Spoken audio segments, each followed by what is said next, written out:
Smart phones వచ్చినాయి, స్మార్ట్గా పాపల పడేస్తుంది ఇదే నాన్న. నిజం కదా? ఫోన్ లేనప్పుడు ఇంత పాపం ఉండేదండి? అసలు ఉండేదా?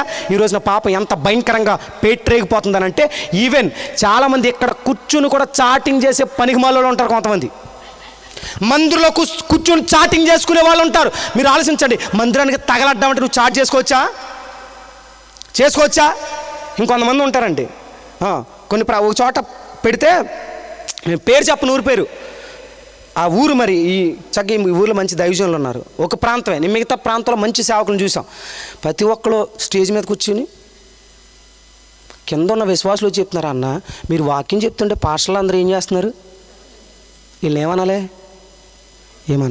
చచ్చిపోతామండి ఒక అరగంట అంటే. నేను తప్పనట్లే, కింద ఉన్న మీరు మమ్మల్ని చూస్తూ ఉంటారు కదండి, మా డ్రెస్సింగ్ ఎలా ఉండాలి, మా మాట ఎలా ఉండాలి, మా నడవడికి ఎలా ఉండాలి, మా బిహేవియర్ ఎలా ఉండాలి, మా పరిస్థితులు ఎలా ఉండాలి. నువ్వే ఫోన్ మాట్లాడుతూ ఉంటే, నువ్వే చాటింగ్ చేస్తూ ఉంటే, నువ్వే వాక్యం వినకపోతూ ఉంటే, మళ్ళీ మీ సంఘంలో నువ్వేం చెప్తావు? మీ మొబైల్ ఫోన్లు దయచేసి ఆఫ్లో పెట్టండి. మళ్ళీ నీకు మనిషికి వచ్చినట్టు వచ్చి కొత్త కోపం, విశ్వాసులు ఎవరన్నా సెల్ ఆన్ చేస్తే. ఇలాంటి పనికి మాలిన సేవకులు కూడా అనేక ప్రాంతాల్లో కనబడుతున్నారు.